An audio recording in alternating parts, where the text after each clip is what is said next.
शहरों के साथ साथ गांव में भी कोरोना का कहर बढ़ता जा रहा है। जींद के 70 गांव तो ऐसे हैं जहां पर 20 से ज्यादा कोरोना के केस हैं।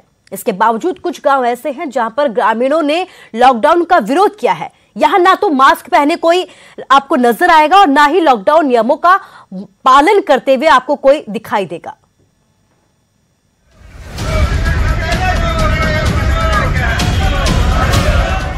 लॉकडाउन से ही कोरोना काफी हद तक कंट्रोल में आया है। हालांकि शहरों के साथ साथ अब इस वायरस का कहर ग्रामीण इलाकों में भी देखने को मिल रहा है। लेकिन जींद के इस गांव में न कोरोना का कोई खौफ है और न ही लॉकडाउन का कोई असर। लॉकडाउन के विरोध में ग्रामीणों ने हिसार चंडीगढ़ रोड पर दनौदा गांव के पास जाम लगा दिया।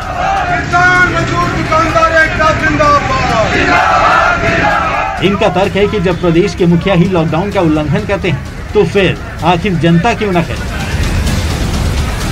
आज दनौदा गांव ने ऐतिहासिक फैसला लिया है और हम जिस प्रकार मनोहर लाल खट्टर लॉकडाउन का पालन नहीं करता, इसी प्रकार हम भी लॉकडाउन का विरोध करेंगे, क्योंकि हमें लड़कर मरने में विश्वास है, भूखे मरने में विश्वास नहीं है।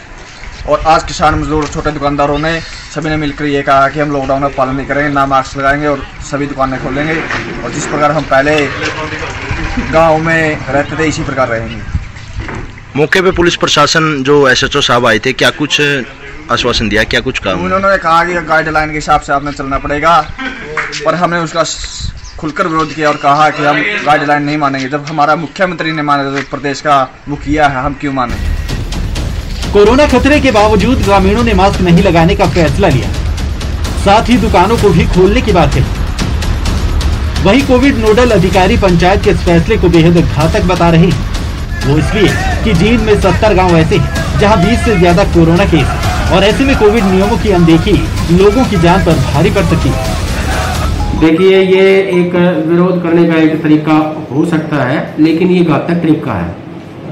अगर आप किसी को भी ये कहते हैं कि भी हम नहीं लगाएंगे, तो बीमारी ये नहीं देखती कि भाई ये कौन है, ये ग्रामीण है, किसान है, मजदूर है, कोई अफसर है।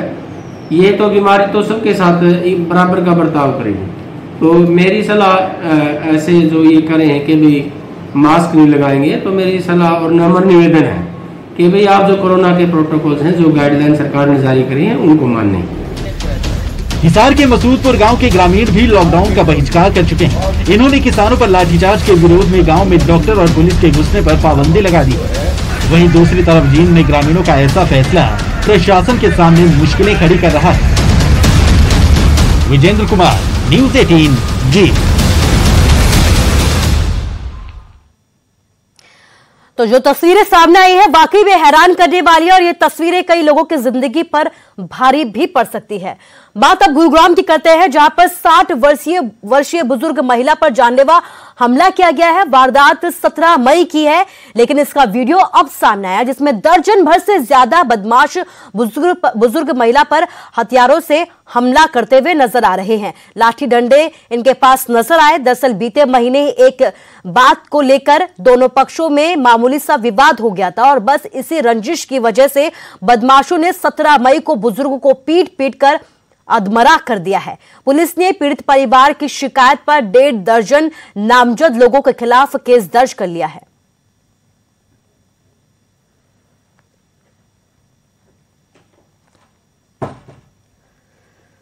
कुंडली बॉर्डर पर 2 आंदोलनकारी किसानों की अचानक से मौत हो गई। दोनों में से एक किसान की कोरोना रिपोर्ट पॉजिटिव आने के बाद बाकी किसानों पर भी खतरा बढ़ गया है।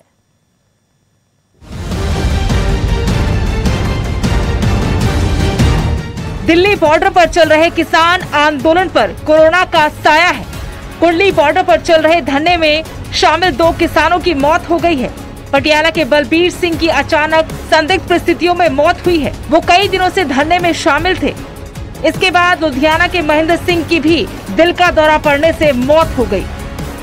सोनीपत के सिविल अस्पताल में उस वक्त अफरा तफरी मच गई जब बलबीर सिंह की कोरोना रिपोर्ट पॉजिटिव आ गई। पुलिस ने डॉक्टर को दोनों मृतकों के टेस्ट करने के लिए कहा था। डेड बॉडी आई थी बलबीर सिंह सन ऑफ मक्खन सिंह, कुंडली फार्मा एजुकेशन साइट से आई थी, कल रात को आई थी। पुलिस की रिक्वेस्ट थी कि उसका कोविड-19 टेस्ट किया जाए, तो वो रैपिड एंटीजन टेस्ट में बॉडी पॉजिटिव आई है। वहीं किसान नेता इस मामले के पीछे किसान आंदोलन को बदनाम करने की गहरी साजिश बता रहे हैं। सरकार की एक चाल है जिसकी वजह से जब हमारा किसान को बुखार हुआ ही नहीं तो पुलिस क्यों लिख रही है कि इसको बुखार है 2 दिन से? किसने बता दिया पुलिस को कि 2 दिन से इसको बुखार था? ये जानबूझकर लिखा गया और जानबूझकर ये लिखने के बाद जहाँ पे उसका मतलब कोविड टेस्ट करवाया और कोविड टेस्ट की भी कोई बात नहीं, जानबूझकर उसका कोविड को पॉजिटिव की रिपोर्ट दी गई सिर्फ आंदोलन को बदनाम करने के लिए हमारे को। बता दें कि दोनों ही किसान लंबे वक्त से आंदोलन में शामिल थे। कोरोना वायरस के साथ मौत की खबर चिंता बढ़ाने वाली है क्योंकि धरने में बड़ी संख्या में किसान शामिल हैं। सरकार के साथ बातचीत आगे नहीं बढ़ रही, इसलिए धरना जल्दी खत्म होगा ऐसे आसार नहीं है। सोनीपत से Nitin Antil, news 18।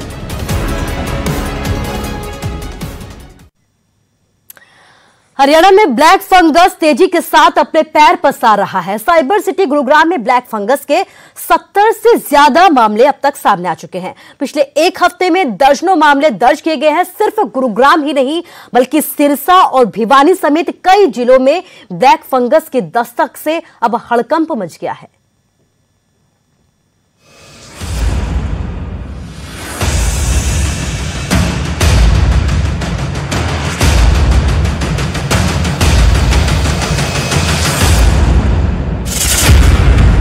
Black fungus के बढ़ते मामलों ने पूरे देश में हड़कंप मचा रखा है और हरियाणा में भी स्थिति दिन ब दिन बिगड़ती जा रही है। साइबर सिटी गुरुग्राम में 72 घंटों में 70 से ज्यादा नए मामले ब्लैक फंगस के रिपोर्ट किए गए हैं। ब्लैक फंगस के एक साथ इतने मामले सामने आने के बाद स्वास्थ्य विभाग की नींद उड़ी हुई है।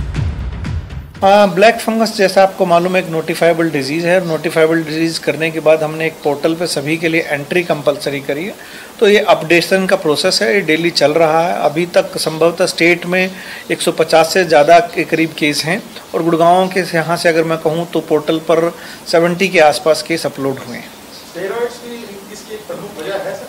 हाँ बिल्कुल, जो स्टीरॉयड्स का जो अननेसेसरी यूज़ है और साथ में अगर आप डायबिटिक हैं तो वो ब्लैक फंगस या म्यूकोरमाइकोसिस की संभावना बढ़ जाती है। ब्लैक फंगस ने सूबे के बाकी जिलों में भी अपना पूरा कोहराम मचाया है। भिवानी में ब्लैक फंगस से 3 लोगों की मौत हो गई। 24 घंटे में 10 नए केसेस सामने आए। सिरसा में भी ब्लैक फंगस के नए केस आने से दहशत है। स्वास्थ्य विभाग में हड़कंप है।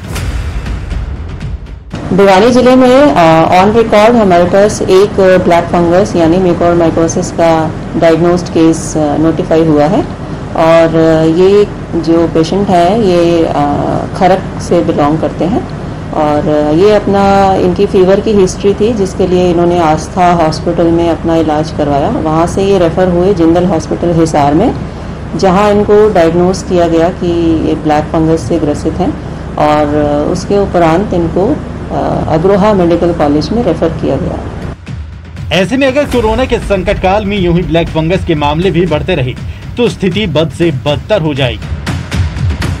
Bureau report, news 18 Haryana.